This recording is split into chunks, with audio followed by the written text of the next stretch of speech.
podcast.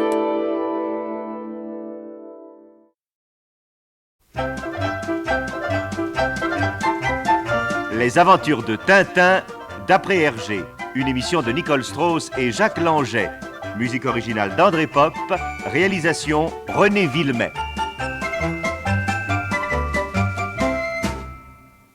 Tintin en Amérique, 19e épisode. Après avoir suivi avec notre ami Tintin toute une série d'aventures à épisodes comiques ou dramatiques, nous venons d'assister à la capture du célèbre gangster Bobby Smiles.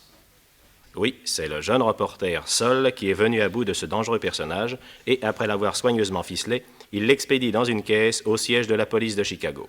Cet exploit sans précédent fait aussitôt l'objet d'articles dithyrambiques et Tintin est célébré à l'égal d'un héros. On lui fait des propositions pour paraître sur une scène de musical et à la télévision, pour parler à la radio, pour tourner des films d'aventure, etc. Et tout cela accompagné de contrats mirifiques. Mais notre ami n'est pas en Amérique pour jouer les vedettes. Il y est venu pour combattre les gangsters. Il a donc encore beaucoup de travail. Il sait que la lutte sera de plus en plus impitoyable car il gêne considérablement ces messieurs les hors-la-loi. Mais qu'importe, il est courageux et tenace. Il a déjà été l'objet de nombreux attentats et chaque fois il s'en est tiré. Pourtant, un malheur vient de lui arriver. Milou, son brave compagnon à quatre pattes, Milou a été enlevé et ses ravisseurs exigent 50 000 $ de rançon. Tintin se met en colère, puis réfléchit et enfin fait appel au détective de l'hôtel Osborne. Curieux personnage que ce Mike Macadam fumant perpétuellement le cigare. 1 heure passe, on frappe, notre ami se précipite vers la porte. Dans l'encadrement, Mike Macadam apparaît. Il tient un chien en laisse. Oh! Ah, voilà, all boy. Mais ce n'est pas mon chien, ça, voyons. Vous dites que ce basset n'est pas à vous? Vous en êtes sûr? Mais absolument sûr. Mon chien, moi, est blanc et ce n'est pas un basset. Mais qu'est-ce que c'est que ça? Qu'est-ce que c'est? de mes nouvelles. Qu'est-ce que c'est que ça? Oh, voilà, misérable. Aïe! Eh ben, vous l'avez assommé. Tant mieux. J'ai vengé Mirza. Allez, viens, ma belle, viens. Allons-nous-en. Quittons ce repère de brigands. Mais madame, je vous assure que cet homme ne voulait pas... Eh ben, dis donc. Oh là là là là là. Eh bien, monsieur Macadam, allons. Comment vous sentez-vous? Oh là là, ma tête. Ah, la bonne dame n'y a pas été de main morte, hein. Une vraie furie. La bonne dame. Vous avez dit la bonne dame? Bah oui, celle qui vous a assommé à coups de parapluie, voyons. Et vous faites erreur. Celui qui m'a assailli m'a frappé d'un coup de matraque javanaise. Ah bon? C'est un homme de 34 ans et demi. Il lui manque 2 molaires, dont une a été perdue au cours d'un accident. Ah! Il est chaussé de souliers à semelles de caoutchouc et il lit le Saturday Evening Post. Vous en êtes sûr? Absolument sûr. Mon garçon, cette fois, il ne peut m'échapper. Dans 1 heure, votre chien vous sera rendu. Allons,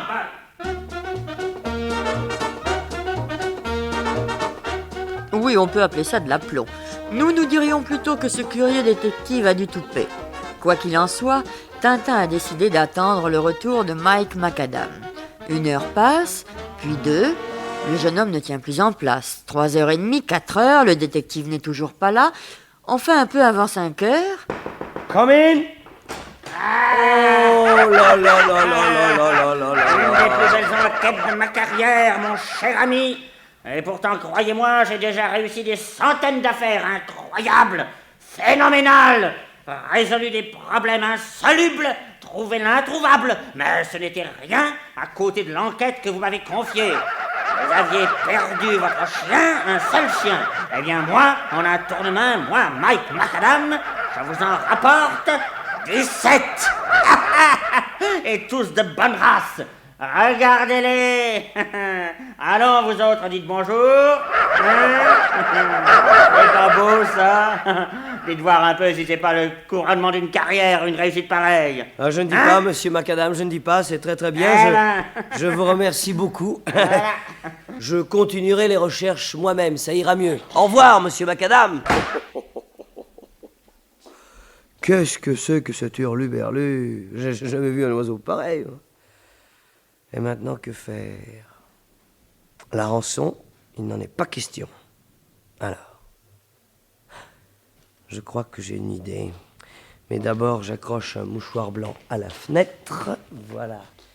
Et maintenant, plus une seconde à perdre. Le poisson ne devrait pas tarder à mordre. Allons-y.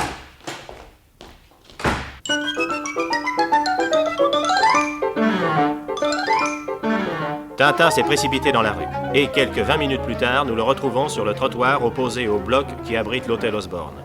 Coiffé d'une casquette à grande visière, il fait l'aller et retour devant le pâté de maison. Un paquet de journaux sous le bras, il clame des noms d'une voix exagérément nasale. L'avenir du Massachusetts, Chicago Tribune, New York Herald, New Yorker. Demande les dernières éditions. New York Herald Tribune, Chicago Tribune, New Yorker. Demandez le New Yorker, demandez.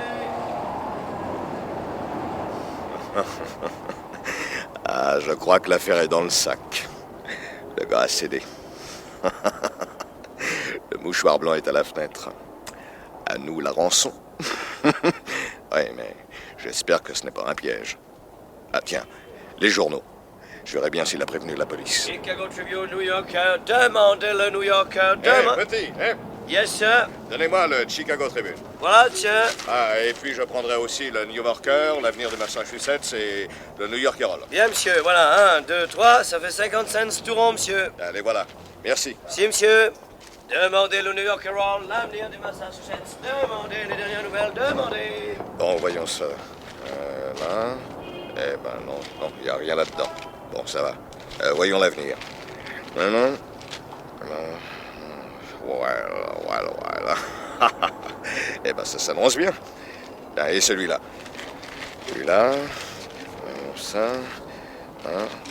Eh ben non, rien non plus. Bon. Eh ben, parfait. La police ne sait sans doute rien. Ah, le gars a eu peur. Je vais annoncer la bonne nouvelle à Jerry. Il doit m'attendre. 50 000 $. Même partagé, ça me fera une belle petite somme. Et tout ça pour un malheureux petit cabot.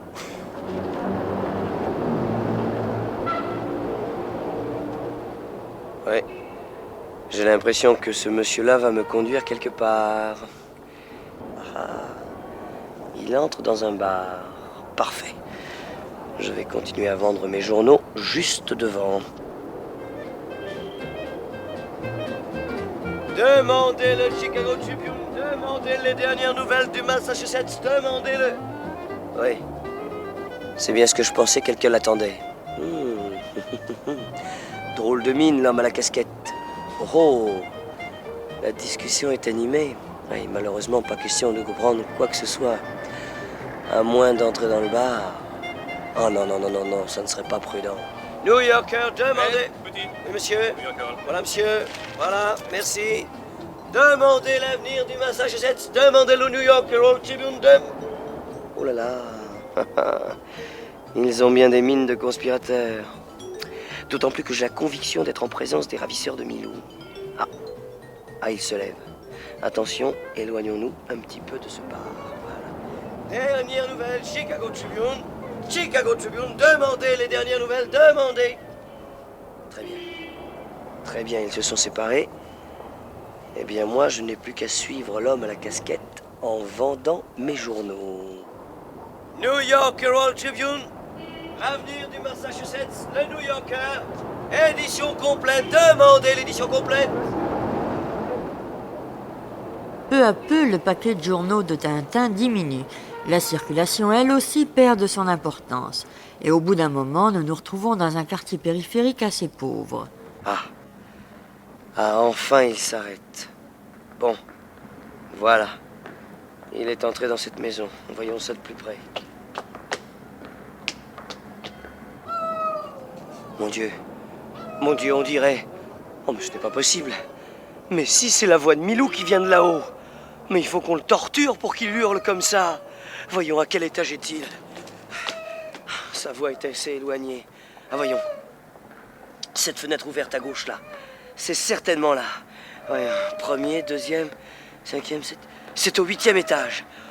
Au 8e. Bien, allons-y. Courage, Milou, courage, mon chien, j'arrive. Tintin a laissé tomber son paquet de journaux. La surprise lui a même fait lâcher sa casquette. Puis il se rue dans l'escalier et franchit les étages à une vitesse record. Cœur battant, sourcils froncés, poings en avant, il arrive sur le palier du 8e. Oh, sapristi!